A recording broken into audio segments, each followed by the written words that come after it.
Wanted to drop my 2 cents on a time-sensitive subject, the Shohei Ohtani injury. If you guys either live under a rock or I don't watch the news in any capacity, but sometimes these headlines will come across my way, and I love keeping up with trying to troubleshoot or figure out a puzzle of an injury. I always love hearing people's injury stories or their symptoms, because then I want to go in and what questions would I ask, and if I was them, what would I do? And it always bodes as to we improve this stuff would never be the questions that medicine would ask, traditional or alternative. But a gentleman for the LA Dodgers in the World Series, Shohei Ohtani, very good baseball player, had an injury last night, and he slid into second base and his hand was down behind him and he put it on the ground. And it's a key injury because he's one of the better players at this time, and so the ripple effects and everyone's talking about it. And what stimulated me to even make this video was I'm seeing videos made by, of course, the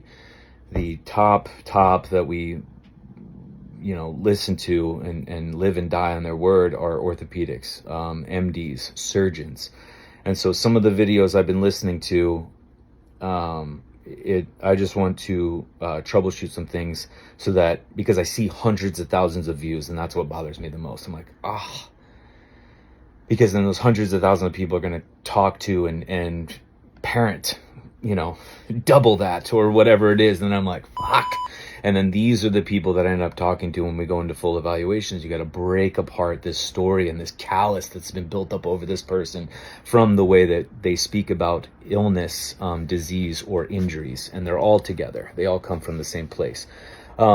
So some things to go into as we weigh this out, and these are just my 2 cents of it, so I can hope to alleviate some concerns that you would just have with yourself in the world. I don't really care about professional sports, so to speak. I have no vested interest into this, but again, if I was going to talk to him, or I was going to go in and had to work with a person like that, that's what I try to troubleshoot to keep myself sharp. Or if it was me, what would I do? What would be my next move? I always try to kind of plan through that. So anyway, when I heard these words coming through, you hear the word subluxation, and that is kind of attached with what we hear is a dislocation, okay? And then we hear that the mechanism of injury, they love saying that with injuries, and the mechanism of injury is what the person was doing when they became injured, because then that helps them, according to their world, paint a picture as to why the injury occurred.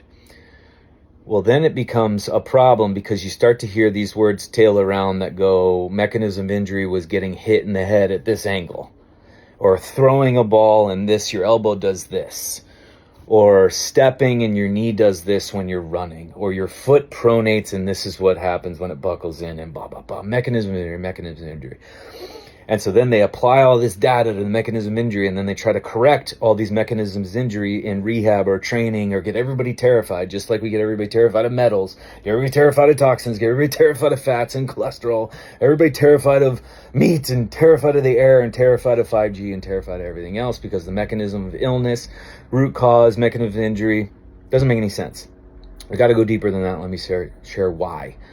So the doctor actually said it, this surgeon said it in his delivery. And I'm like, God, right there, dude, just go down right there. But I presented in front of a very highly decorated university that has a med school. And I spoke and I shared this as a cause of injury. And then afterwards, they had to show me the study that showed exactly what I was saying. But in the study, it was a flash of time where they measured all these people, and they had the cause of tissue damage was from this amount of force. And I was like, but this study doesn't make any sense, because it's a human in a vacuum. This doesn't make, you can change this graft by thought alone. But they love their fucking studies. And so it's just interesting, because he goes, he slid, jammed his hand into the ground, and an excessive amount of force went up through his hand, elbow, and into his shoulder, and this caused the tissues to sublux and partially dislocate in his shoulder, creating damage, blah, blah, blah, blah, blah.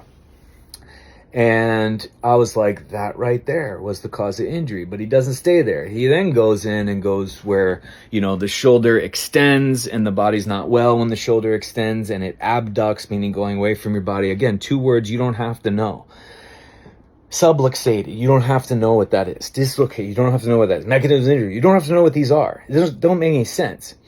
Because what they're going to try to say is, well, the human being, when they're put into extension and abduction like that, is at a disadvantage and this, compared to what?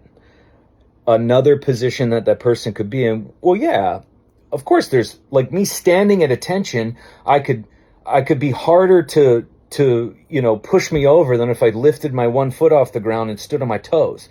Then you could just push me over.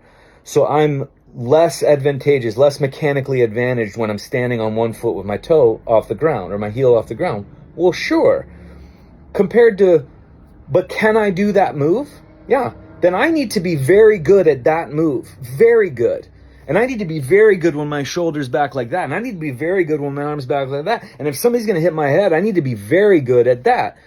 So it's not taking this snapshot of a human in this predicament or in this scenario. That's where they want to say car accidents cause this, or, tackling causes concussions, or eating this food causes this, or walking this way with your knees causes this.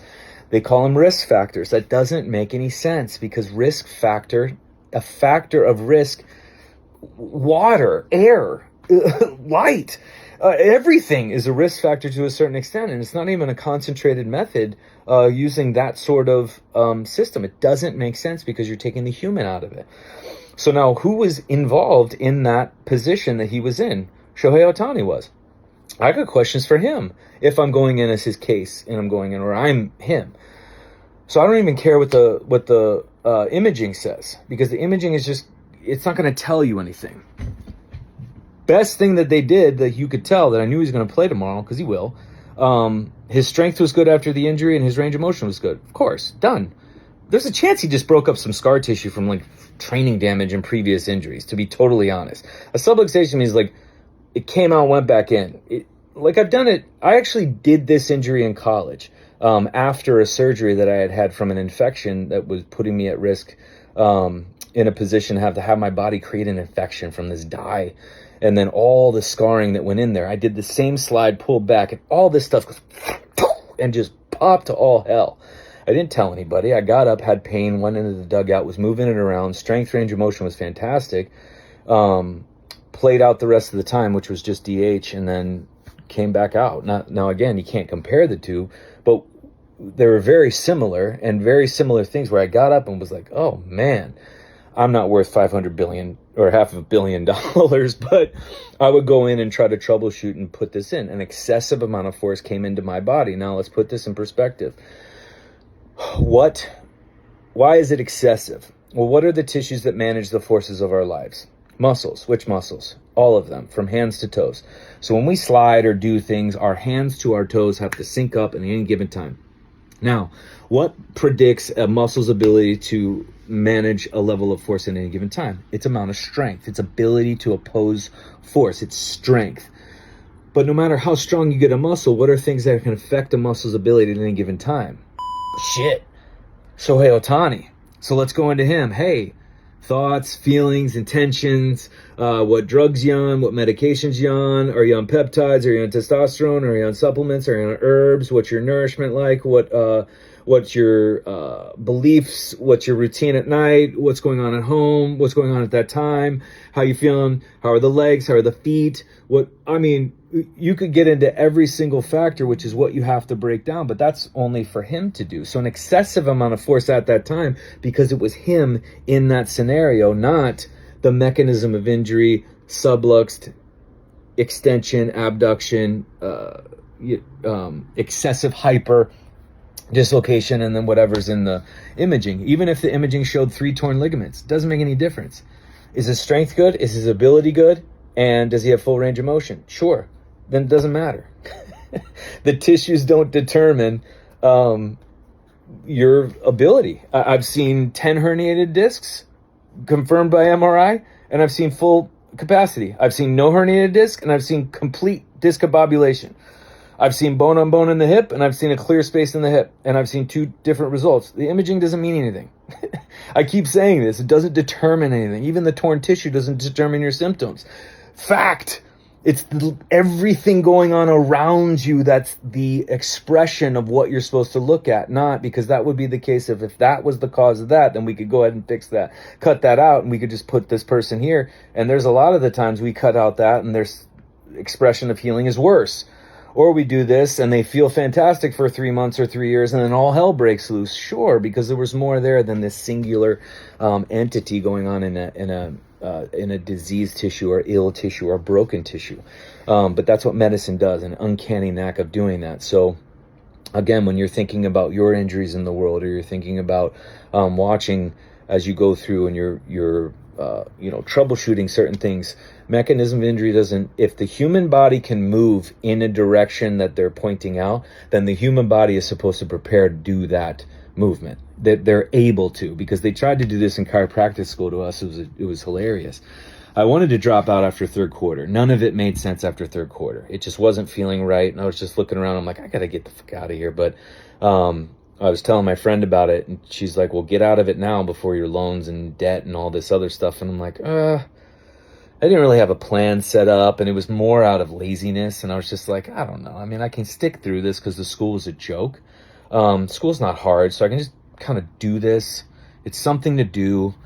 I was leaving. My brother had just passed away. I'm like, I don't really want to go back to all that shit right now. Like, I was kind of just like, I don't know. This is just, and then it took me 7 years after that to poke holes to be like, this is just nonsense. But one of the things that they try to tell you and scare the death out of you is when you rotate and flex the spine, rotate and bend over, the spine doesn't go that way. And they scare you. I'm like, can it move that way? Yeah. Then it's supposed to move that way. If you have an injury in that position, it's not the movement that created it. It's you that couldn't handle that. So I'd want to go in, hey, who are you?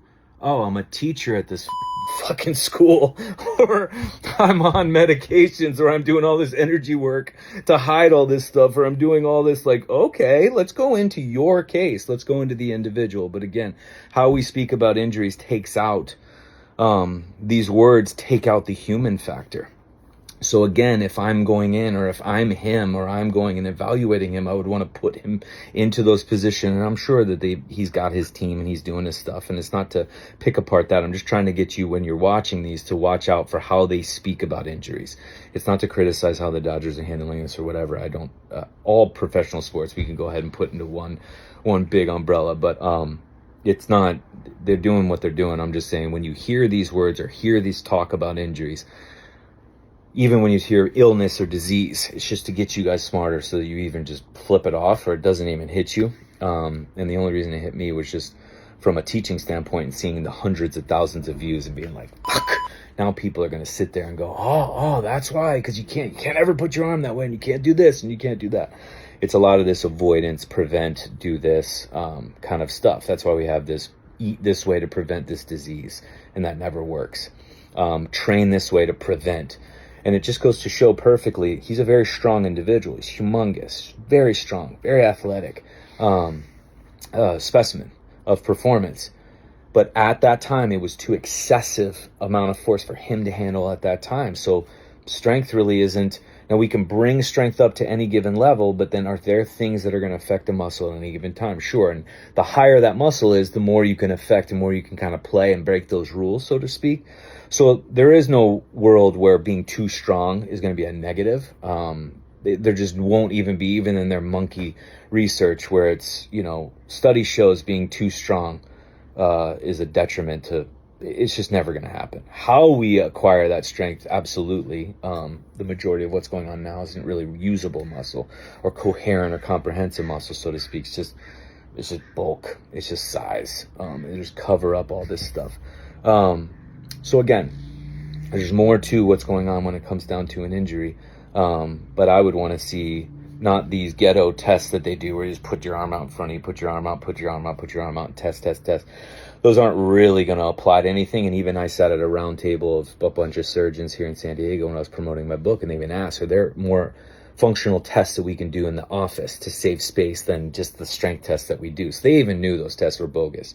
But when I heard that he had positive strength tests and range of motion. Range of motion was the big one. So if he can take himself through, his body's not guarded, he's going to be good. That's why I think it was just scar tissue. But I would want to put him into a predicament, put him into positions he's going to be in the game, exceed those, and really try to test his psyche, because, again, his brain's going to try to protect from that happening again. And maybe he changes the way he slides, maybe he does whatever. But anyway, for your thoughts, who wins? I don't care. But the last time these teams faced, my dad was